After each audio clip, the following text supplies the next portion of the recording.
नमस्कार। प्रादेशिक समाचार के साथ मैं मुक्ता तिवारी। पहले मुख्य समाचार। प्रधानमंत्री नरेंद्र मोदी आज दिन के 11 बजे आकाशवाणी से मन की बात कार्यक्रम में अपने विचार साझा करेंगे। संसद का शीतकालीन सत्र कल से होगा शुरू। आज बुलाई गई सर्वदलीय बैठक। नए कोविड वेरिएंट के मद्देनजर प्रधानमंत्री ने अधिक सतर्क रहने, मास्क लगाने और सुरक्षित दूरी जैसे समुचित एहतियाती उपाय अपनाने का दिया सुझाव। और भारतीय अंतर्राष्ट्रीय व्यापार मेले में झारखंड पवेलियन को फोकस स्टेज श्रेणी में मिला स्वर्ण पदक। और समाचार से पहले एक जरूरी संदेश। देश ने कोविड टीकाकरण अभियान के अंतर्गत 110 करोड़ टीका लगाने का लक्ष्य हासिल कर इतिहास रचा है। इस महत्वपूर्ण कार्य में योगदान करने वाले चिकित्सकों, नर्सों और अन्य स्वास्थ्य कर्मियों का आकाशवाणी अभिनंदन करता है। इसके साथ ही हम आपको सतर्क भी करना चाहते हैं कि कोविड अभी समाप्त नहीं हुआ है। आप सभी से हमारी अपील है कि यथाशीघ्र दोनों टीके लगवाएं और अन्य लोगों को भी टीके लगवाने के लिए प्रेरित करें।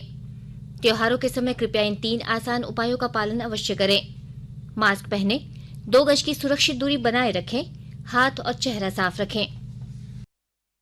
से संबंधित कोई भी जानकारी और मार्गदर्शन के लिए आप राष्ट्रीय हेल्पलाइन नंबर 011-2397-8046 और 1075 पर संपर्क करें। इसके अलावा राज्य हेल्पलाइन नंबर 104 डायल कर समस्या का त्वरित समाधान लिया जा सकता है। महिला और बाल विकास मंत्रालय की चाइल्ड हेल्पलाइन है 1098। वरिष्ठ नागरिकों के लिए हेल्पलाइन 14567। मनोवैज्ञानिक सहायता के लिए निमहांस का नंबर है 0806110007। आयुष कोविड परामर्श हेल्पलाइन नंबर है 14443 और MyGov WhatsApp help desk number 90131515 पर व्हाट्सएप मैसेज भेजकर टीके का प्रमाण पत्र यथाशीघ्र डाउनलोड किया जा सकता है।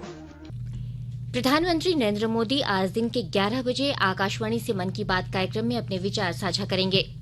यह इस मासिक रेडियो कार्यक्रम की 83वीं कड़ी होगी। आकाशवाणी और दूरदर्शन के समूचे नेटवर्क पर इसका प्रसारण होगा।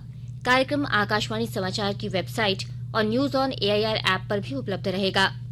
आकाशवाणी समाचार, दूरदर्शन समाचार, प्रधानमंत्री कार्यालय तथा सूचना और प्रसारण मंत्रालय के यूट्यूब चैनलों पर भी यह सीधा प्रसारित होगा। आकाशवाणी से हिंदी प्रसारण के तुरंत बाद मन की बात कार्यक्रम क्षेत्रीय भाषाओं में भी प्रसारित होगा। क्षेत्रीय भाषाओं में इसे रात 8 बजे फिर सुना जा सकेगा। केंद्र सरकार ने संसद के शीतकालीन सत्र से पहले आज सुबह 11 बजे सर्वदलीय बैठक बुलाई है। संसदीय कार्यमंत्री प्रहलाद जोशी द्वारा बुलाई गई बैठक में दोनों सदनों की सुचारू कार्यवाही के लिए राजनीतिक दलों से सहयोग की अपेक्षा की जाएगी। राज्यसभा के सभापति एम वेंकैया नायडू ने भी आज शाम नई दिल्ली में अपने आवास पर विभिन्न राजनीतिक दलों के सदन के नेताओं की बैठक बुलाई है। बैठक के दौरान श्री नायडू ऊपरी सदन का सुचारू कामकाज सुनिश्चित करने के उपायों पर विचार विमर्श करेंगे। संसद का शीतकालीन सत्र कल 29 नवंबर से शुरू होगा और 23 दिसंबर तक चलेगा। संसद का शीतकालीन सत्र कल से शुरू हो रहा है। यह अगले महीने की 23 तारीख तक चलेगा। कृषि कानून निरस्त करने संबंधी विधेयक पहले दिन प्रस्तुत किया जाएगा। हाल में प्रधानमंत्री नरेंद्र मोदी ने घोषणा की थी कि सरकार ने तीनों कृषि कानून रद्द करने का निर्णय लिया है।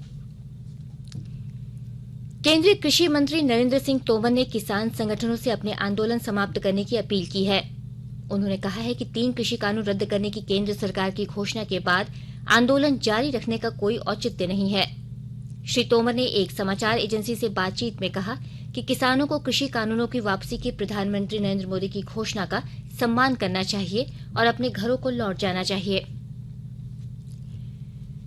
वाणिज्य और उद्योग मंत्री पीयूष गोयल ने कहा है कि नया भारत आत्मनिर्भर भारत होगा, जिसमें कारोबारी सुगमता होगी। कल कारोबारी सुगमता संबंधी राष्ट्रीय सम्मेलन में उन्होंने कहा कि बुनियादी ढांचे के लिए धन उपलब्ध कराने के नए मार्ग ढूंढने होंगे। श्री गोयल ने कहा कि भारत दृढ़ इच्छा शक्ति, समावेशन, नवप्रवर्तन, अवसंरचना और निवेश के सहारे आत्मनिर्भर बन सकता है। उन्होंने कहा कि देश की आत्मनिर्भरता के लिए उद्योग जगत को अग्रणी भूमिका निभानी होगी। श्री गोयल ने कहा कि भारत संभावनाओं से भरा देश है। उन्होंने अंतर्राष्ट्रीय समुदाय को भारत के लिए अलग से योजना बनाने, भारत में नवाचार की पहल करने और मेक इन इंडिया को अपनाने के लिए आमंत्रित किया। अमृत महोत्सव के तहत आकाशवाणी के साप्ताहिक क्विज में आइए आप भी शामिल हों। आजादी के 75 वर्षों का पर्व अमृत महोत्सव। प्रत्येक बुधवार शाम 7 बजे प्रसारित होने वाले प्रादेशिक समाचार के दौरान पूछे गए प्रश्न का सही उत्तर देने वाले प्रथम 10 प्रतिभागियों में से लकी ड्रॉ द्वारा चुना हुआ एक प्रतिभागी इनाम का हकदार होगा। इसके लिए सुनते रहें आकाशवाणी रांची का प्रसारण।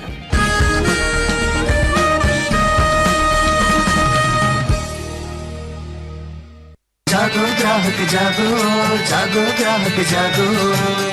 आजादी का अमृत महोत्सव के लिए सभी उपभोक्ताओं को शुभकामनाएं। हॉलमार्क सोने की शुद्धता सुनिश्चित करता है। हमेशा हॉलमार्क वाले सोने के आभूषण खरीदें।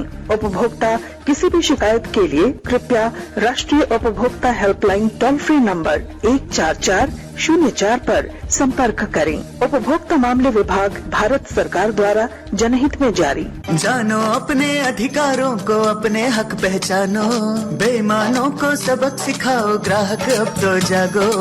जागो ग्राहक जागो, जागो ग्राहक जागो। आकाशवाणी के ताजा तरीन समाचारों के लिए आप हमारी वेबसाइट newsonair.com पर लॉग ऑन कर सकते हैं।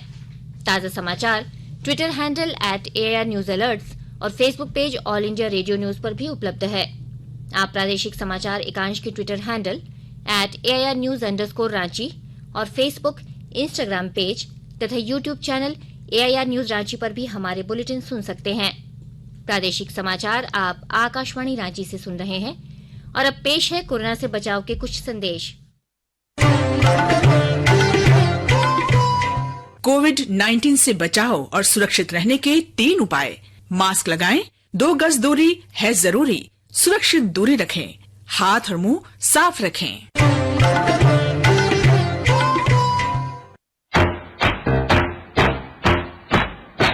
चलो मिलकर एक शुरुआत करें, चलो एक फैसला आज करें।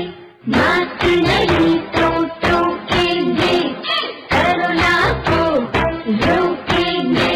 चलो एक वादा करते हैं, चलो कुछ वादा करते हैं। मास्क नहीं तो टोकेंगे, कोरोना को रोकेंगे। भारत सरकार द्वारा जनहित में जारी।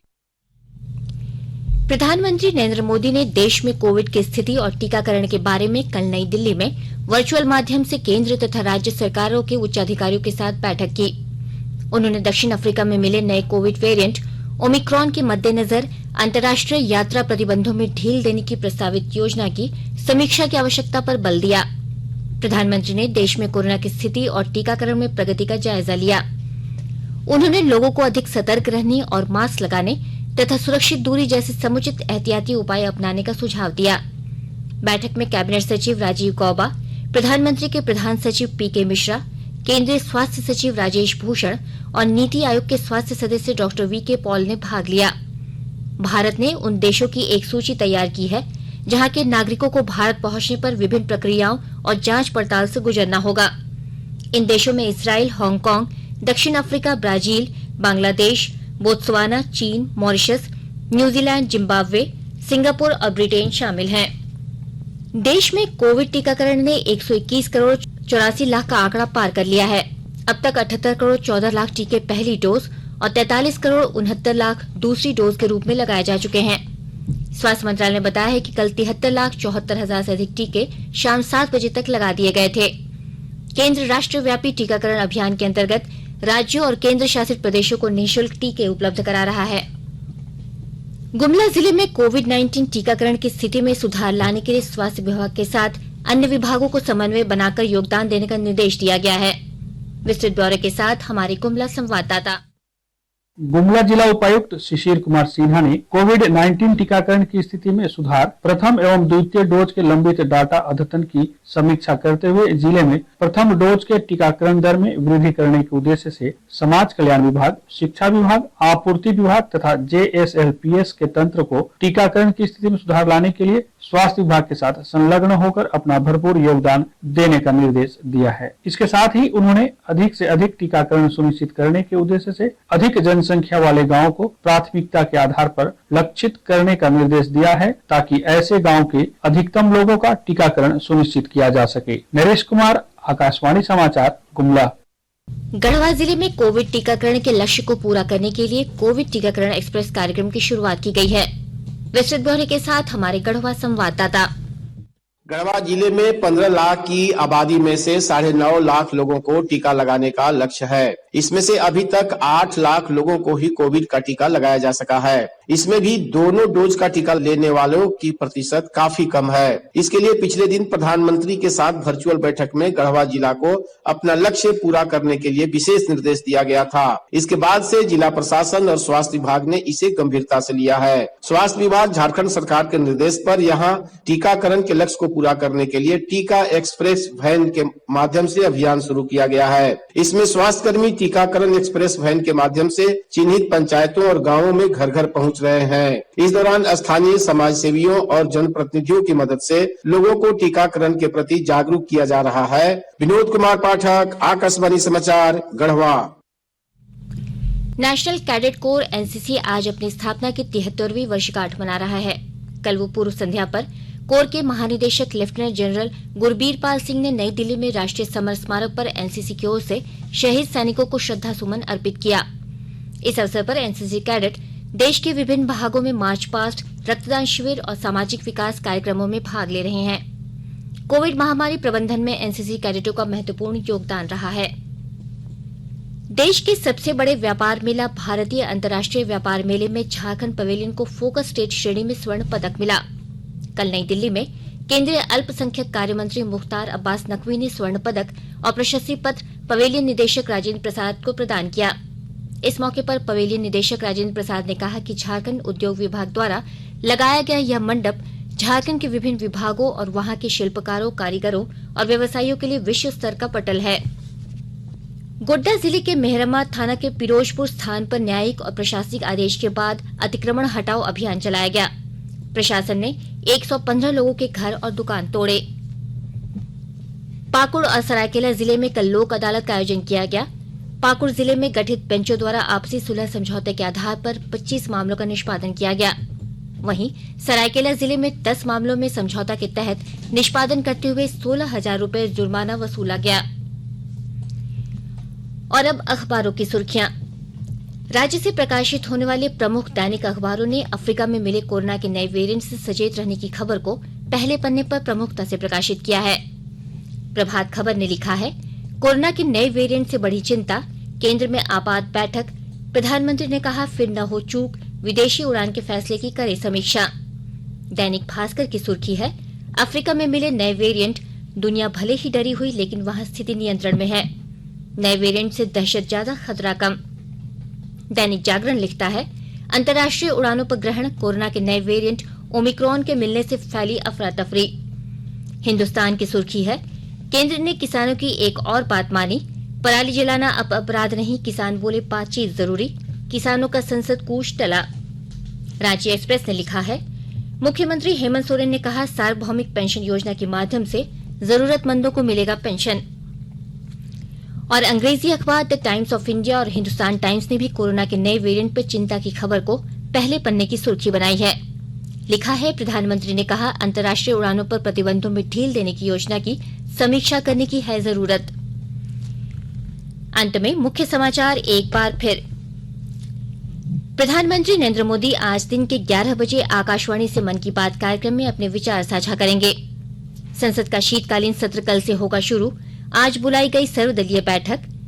नए कोविड वेरिएंट के मद्देनजर प्रधानमंत्री ने अधिक सतर्क रहने, मास्क लगाने और सुरक्षित दूरी जैसे समुचित एहतियाती उपाय अपनाने का दिया सुझाव। और भारतीय अंतर्राष्ट्रीय व्यापार मेले में झारखंड पेविलियन को फोकस स्टेट श्रेणी में मिला स्वर्ण पदक। इसके साथ ही आकाशवाणी से प्रादेशिक समाचार का ये बुलेटिन समाप्त हुआ। नमस्कार।